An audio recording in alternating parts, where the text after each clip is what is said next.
the second poetry, The Cold Within. It's been written by James Patrick Kinney. I'll tell you something about the poet now. This poet, he was born in Ohio in Northern America in 1932, and he was born at the time when the African American civil movement, which was going on. And somebody's speaker is on. I'm getting distracted. He joined. Whose speaker is on? I'm not able to see. I've muted everybody. Still, somebody's speaker is on, and I can hear the background music. The sound is there. Nikhil, Arora, Siddhida, Naisa, your speaker. I'm not able to mute. Please, Abik, mute your own selves. Sahil.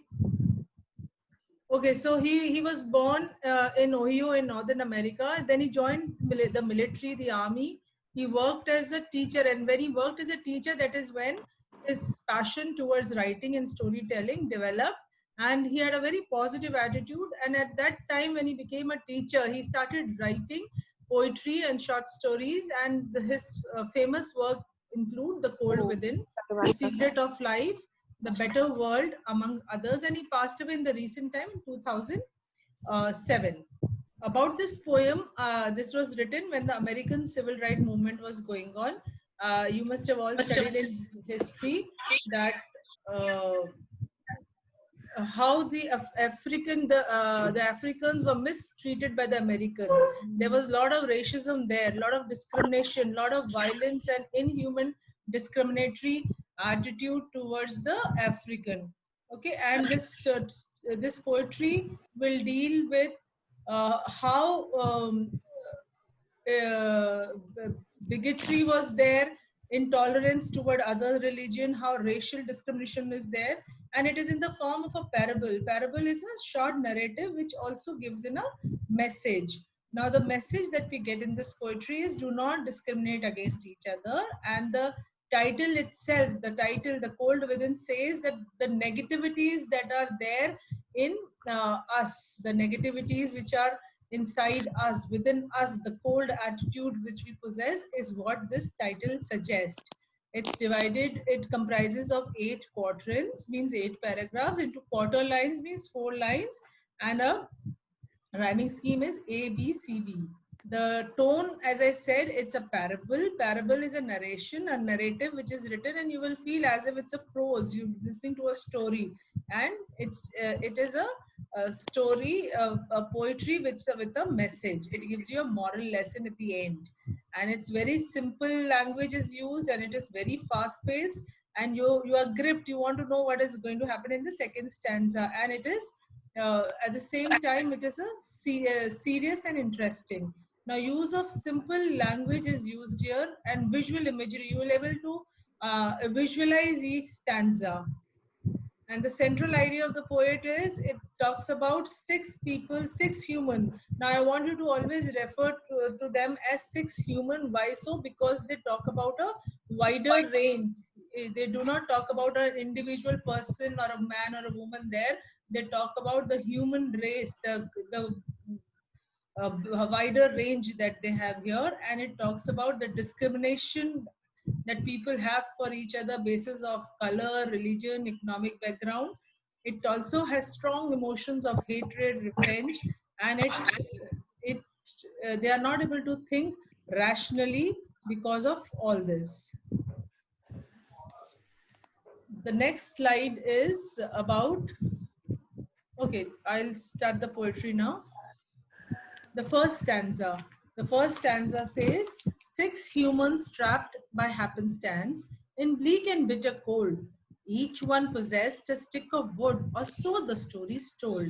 Now they're talking about 6 human. They're trapped by happenstance, means by chance, which is not in their from which they cannot escape. It's by chance they are trapped there.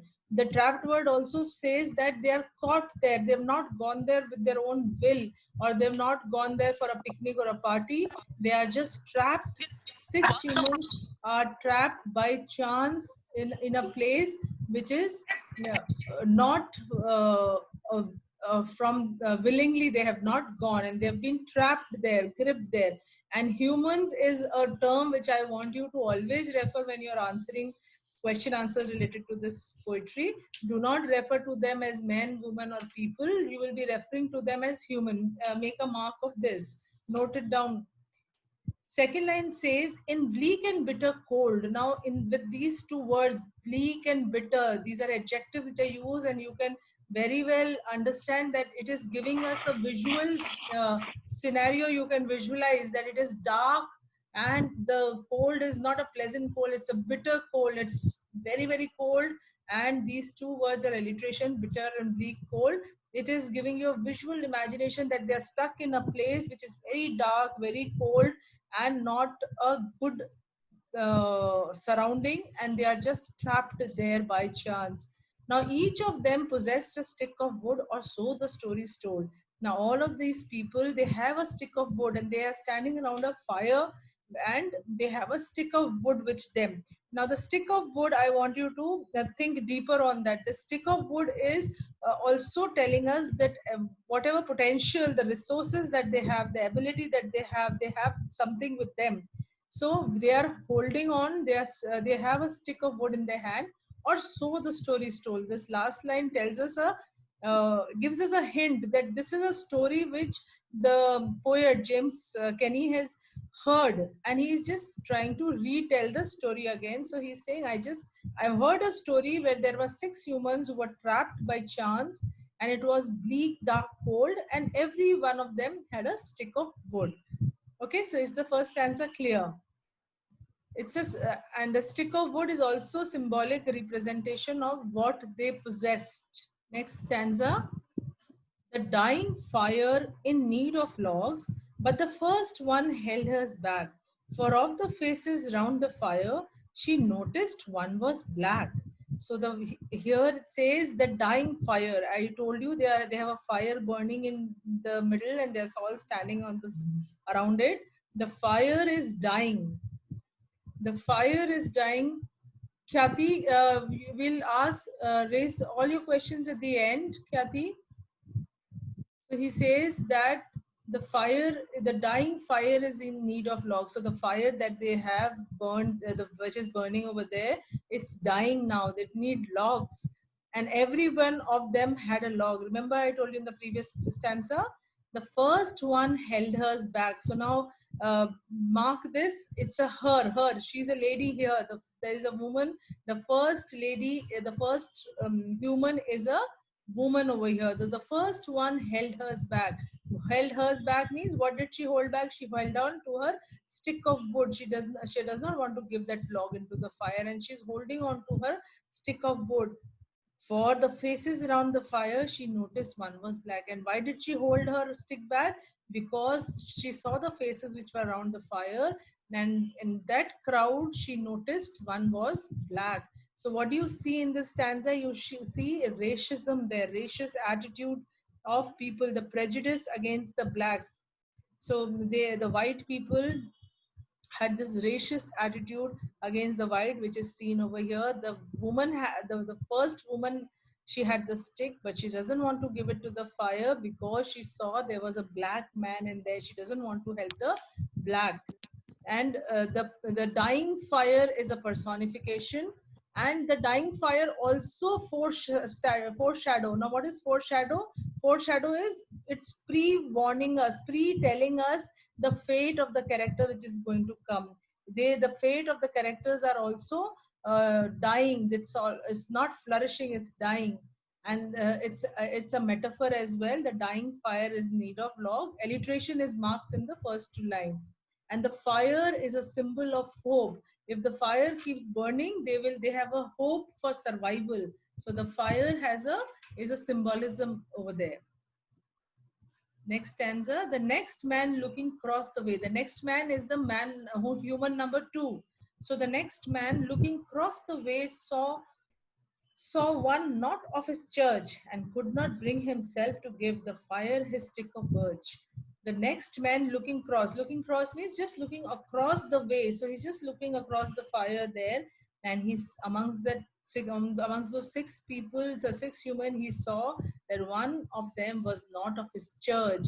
Church here represent religious faith. It's a metonymy there. He says that he was not of his religious background, the same faith or the same caste community. He was of a different church and could not bring himself to give the fire his stick of birch. Now, birch is a name of a tree which is found in the northern colder hemisphere, usually in where it snows.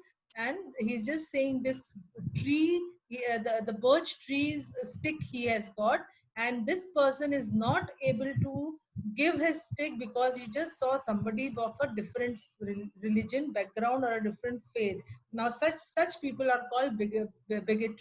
It's this feeling is called bigotry. So he was a religious bigot. He was intolerant of the religious ideology that other people follow.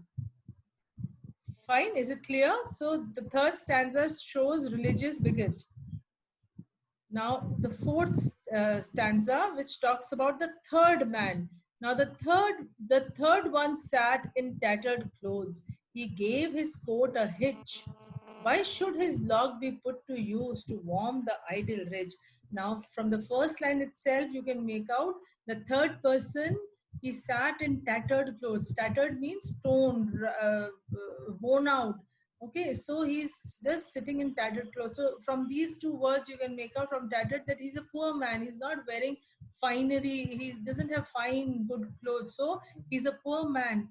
And he gave his coat a hitch. Hitch means pulled toward, just tightened it. He tightened his coat because it's cold there. So it's so that he doesn't feel cold. He's just pulling his coat tightly.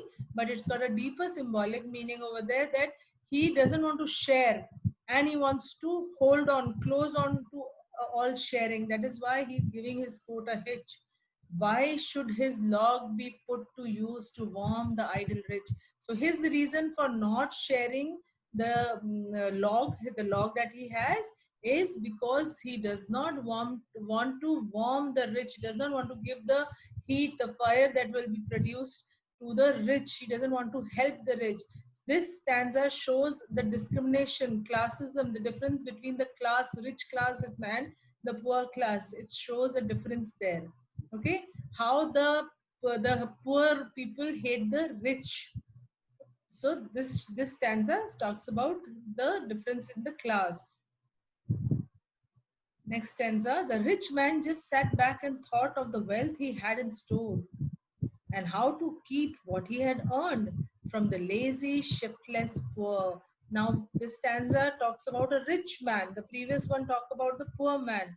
Here, the rich man, he's just sitting back and thinking of all the wealth that he had earned and he had in store back home. And he's saying what is the what is he preoccupied at the moment with? Which thought? The thought that how should he keep his wealth safe from whom? Safe from the lazy, shiftless poor. Now he also has an opinion about these poor people. He feels they are lazy people. Shiftless means they're not motivated, they don't want to work, they're not hardworking people, they just laze around and lazy people, and that is what is the opinion of the rich. So this talk about the elite, egoistic, the rich people. It talks about the greed of the rich people also here, because here he's just greedy and selfish about his own money. He's oblivious to the reality of what is happening right now. Okay, right now he's just worried that what is going to happen to my money and my property, my wealth. He's not thinking about the fire that is dying down, and he doesn't want to share his stick of wood because he also doesn't want to help the poor. The sixth stanza talks about the black man's face bespoke revenge as the fire from his side. For all he saw as the fire passed from his side, for all he saw in a stick of wood was a chance to spite the white. So this in this stanza you can make out that there is a black man amongst them, and this black man's face is bespoke, means it's speaking, it's showing of revenge. Revenge against whom? Against the white people, because as I told you, this poetry is written at the time of the African American Civil War movement that was happening, and there was a lot of discrimination. So when white used to hate the black, and vice versa, even black used to be angry because of the discrimination and the violence that was inflicted upon them. So the black man's face bespoke of the revenge as the fire passed from his side. So as the fire is going down and it's passing on from his side, he can see that the future, it's okay, we will die in this fire, it's passing out. But he's not bothered. He's saying, this is my only chance to spite the white. Spite the white means to take revenge against the white. To have, he has such ill feeling and hatred against the white. He says, for all he saw in a stick of wood was a chance to spite the white. So when he sees the stick of wood which he has, he says, if I give it in the fire, it will help the white. No, no matter, even if I am dead, I don't mind, but these white people should not get a chance to survive, live. This is my chance to take revenge. So this stanza talks about a vengeful victim, the black man who is the victim of racial discrimination. He's showing his hatred towards the white. You can see the alliterations which are marked in the second and the third line. Black and bespoke, saw and stick. The seventh stanza, the last man of this forlorn group. Now, forlorn group, what is the meaning of forlorn? Forlorn means a lonely group, abandoned, deserted group.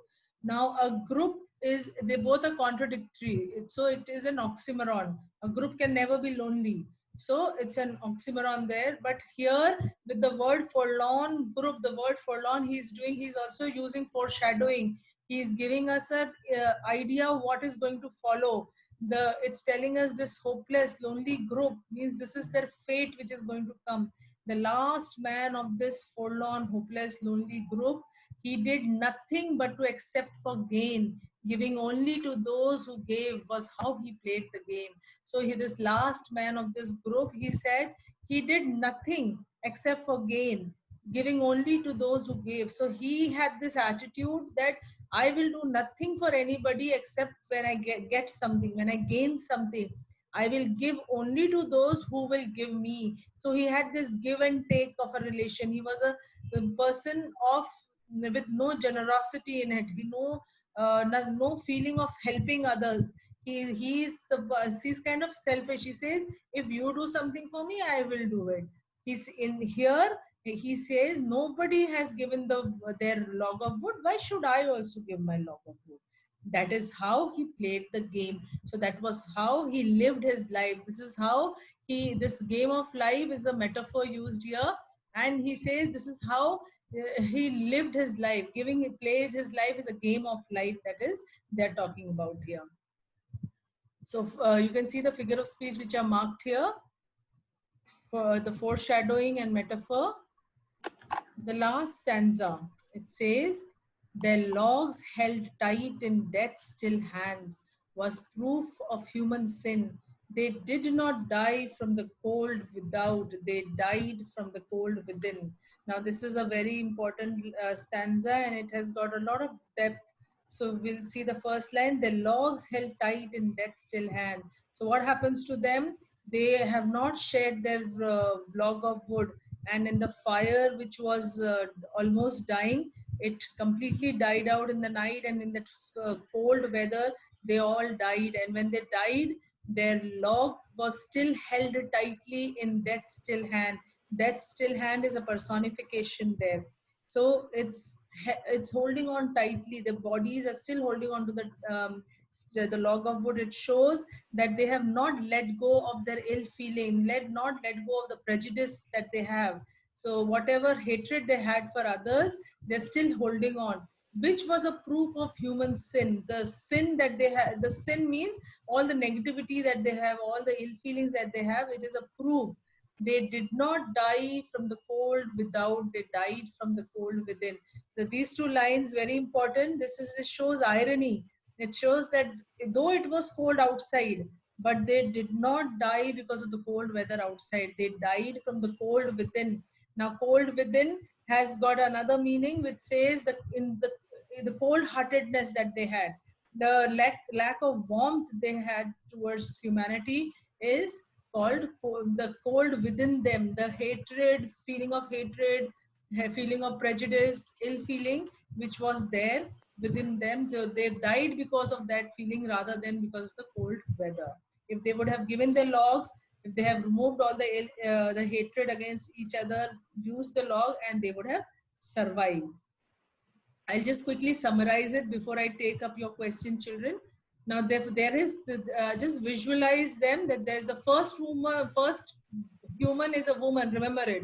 She was a racist because she saw a black man in the group. The second man is a bigot. He's a religious bigot. He cannot see anybody from any other religion. Okay.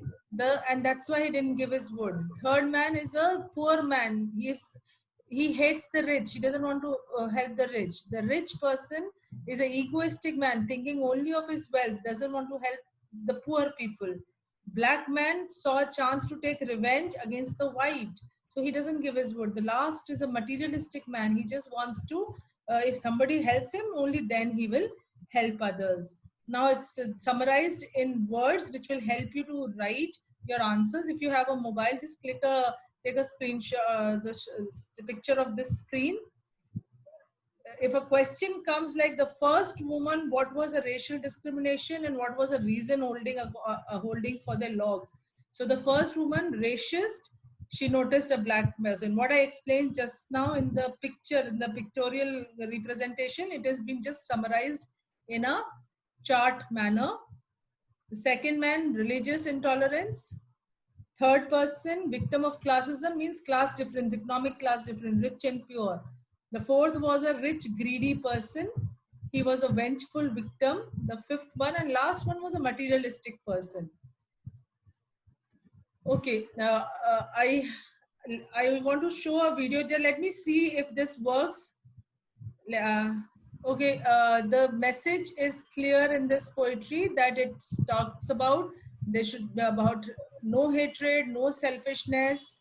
It talks about the sticks of prejudice which should be burned in the fire, and fire represent hope, hope for the future and hope for a better life. If you just burn your prejudice, and if whatever good you have in your hand, you should give away for the interest of the larger group rather than self-interest.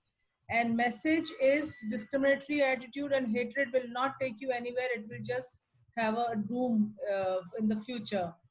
There were themes. There are the major theme is the discrimination, and then the minor themes are hatred, revenge, jealousy, and need for cooperation. I want you to focus on the two words cold and fire.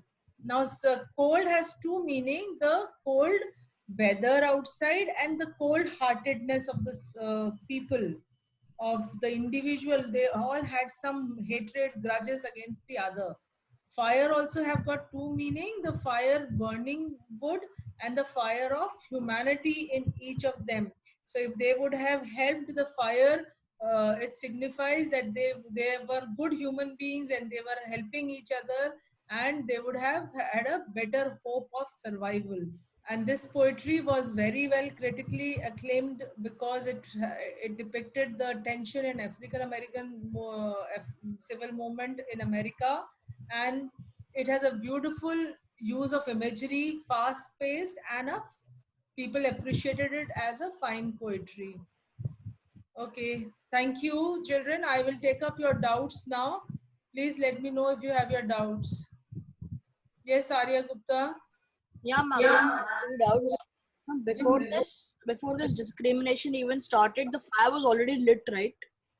The fire is already lit. Probably it was lit beforehand, or they found a fire, which is not told in the poetry. Okay. Ma'am, can you just go to the last stanza? Yes. What do you mean by they did not die from the cold without? They died from the cold within. So this is irony over here. It says that the cold without, they didn't die from the cold without, they died from the cold within. It's the cold weather which is referring over here. It's stated, though it was very dark, bleak and cold and snowing outside, not snowing at the time, but it had snowed. So it's very, very cold, and they're saying that they did not die because of the cold weather. Actually, if you look at the poetry, it was cold weather. They didn't give the fire, the log, and they died. That is what you see. But if you go deeper into the poetry, the depth of the poetry, it says if they would have given that log of wood to the fire, they would have survived. And why did they not give the log? Because they had ill feeling in their hearts. They had cold heartedness for each other, cold feeling in their hearts. So that is why it is saying they died from the cold within. Okay. But practically they died from the cold weather only, right? From the cold, but they would have survived, right, Arya? If they would have given their logs, they would have survived the whole night, and in the morning they could have found their way and moved out. So, man, It can we is write like if the question comes, what explain these lines? So, can we write that the people people were selfish and did not give the log, so everybody no was one not got. selfish, Arya. Everybody was not selfish. Everybody had a prejudice against the each other. Every different category of people, like the white had a prejudice against the black, the rich and the poor. There was a difference of class. So, Okay. can we write like this and the answer comes like so? Can we write due to the prejudices of the people did not Yes. give their logs and they died from the cold weather. They died from, though they died from the cold weather, but they died because of the cold heartedness, the the coldness in their, in them, the cold, the cold feeling that they have for each other. They died because of that. If they did not have the cold feeling, they would have easily given that log of wood, right, to burn in the fire and helped each other. They were only looking at individual interest. They were not looking at the wider interest of each other. So they died because of the coldness that Okay. they have for each other.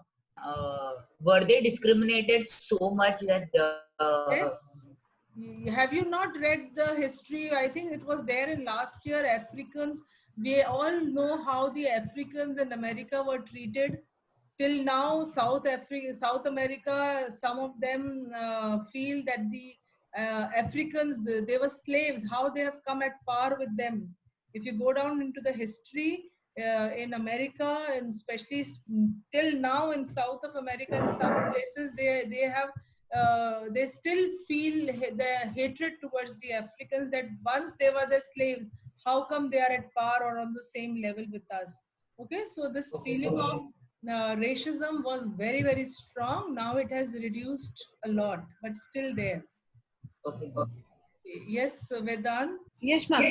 So, ma'am, in the end, ma'am, they want to tell us that in the darkest of time, we should curb our prejudice in order to survive, ma'am. Yes, yes, and not darkest of time. In any of the time, we should not have prejudice.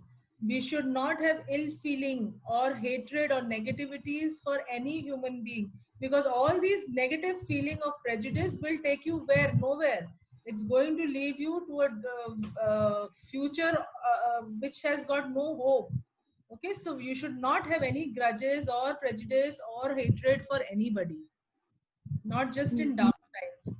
Okay, Abhi, I'm unmuting you. Yes, Sanj.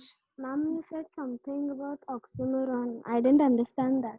Oxymoron is, what is oxymoron? When two different, contradictory, opposite words are together. That is oxymoron. We studied in grammar last year, Sanj, in grammar, if you remember. Oxymoron are two opposite words. So here, forlorn and group. Forlorn means lonely. Group is a group can never be lonely. Group has to be lively, active, because it's a group of people.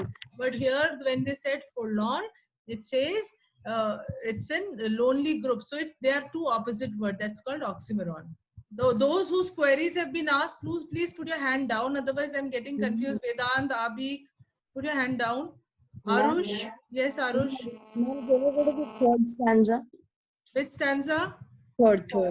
Yes. What about this? You want me to explain it? No, ma'am, I'm out in the bigot. Ma'am, what does a bigot mean? Bigot is when it's bigotry is intolerance to a person who do not share the same religious ideology. Okay, if you see on India basis, there are so many religion here, and there are some people who do not tolerate the person from the other religion. Similarly, Yes, here ma'am. they are talking about America. In America, most of them are Christians, but there are two branches to Christianity: the Protestant and the Roman Catholic, and they also have intolerance toward each other. So here he probably means this. by saying the word church, and the bigotry which is seen over here is the person from the same faith but on different denominations. Okay. Okay, ma'am. Okay. Khyati. Yes, Khyati. Ma'am, I actually missed the sixth paragraph stanza. Could you please explain that one again? Where were you? How come you missed it? Actually, I had a Wi-Fi connection problem. All right. This stanza, the black man. Yes. Okay, so we come to the black man, who is actually the fifth person, though it is in the sixth stanza, but he's the fifth person. You should all know the numbers, children, because in the exam it will ask what did the fifth man do, what did the second man do, what did the last man do. So the black man is the fifth man. So on the black man, as I told you in the beginning, that this poetry is written at the time when racial discrimination was at its peak in America. So this person has been has suffered by the white people. So his face bespoke means his speaking. His expressions are showing revenge. He says when he sees the fire which is dying, he has a chance to give his wood, but he says, if I give my wood now, I will lose this chance to take revenge against the white. This is my good chance that though I will die in the fire, let me take myself, kill all of them with me, because this is my chance to take revenge against all the violence that has been inflicted upon me by the white. I want to take revenge. Okay, so this is what it says. So this was the same person who the girl didn't, who she noticed him as the racist. The white, that is the white person. She noticed it's in the second stanza. The white person noticed. Yeah. Here, the black also notices the white. So he says, this is my chance to take revenge. So he says, why should I help them? Okay. Okay, Khyati, your doubt is done. Tanmay, yes, Tanmay. Ma'am, I had a doubt in, I did not understand the second stanza. Second stanza, it's the beginning. It talks about the woman. It says the dying fire is need of logs. So they have a fire which is burning and they're all standing around it. It needs logs. And the first human there is a woman there. So she says that she is holding on to her log. She doesn't want to give a log. Why she doesn't want to give? Because of the faces around the fire, of all the people, those who are standing around the fire. She noticed that one person around the fire was a black man. So she saw that black man, and her racist attitude comes in the foreground. And she says, let the fire be doused completely. I will not bother. But what is there? I don't want to help the black person. So just because she hates the black person, she doesn't want to give her that log of wood. Okay? Is it clear? Thank you. Yes, ma'am. Yes, Rudra? I have I didn't understand the first stanza of The first stanza, the previous slide. This one, Rudra? yeah. Okay, now it says that 6 humans are trapped. Trapped word shows that this is not a good place, which they have chosen. So it says they were trapped by happenstance. Happenstance, I've written the meaning also here. It is a situation which happens by chance and there is no escape from this situation. And the word trapped says that they're stuck up here. It's not out of leisure that they've come here. And second line says it is very bleak and bitter cold. Dark it is there. Bitter cold means the cold is not good. It is very bitter. And each of them possessed a stick. So all the 6 humans who are standing, they all possess. Possess means they had a stick of wood with them, or so the story told. The last line gives us a hint that the poet has heard this story and he is retelling us the story. Okay.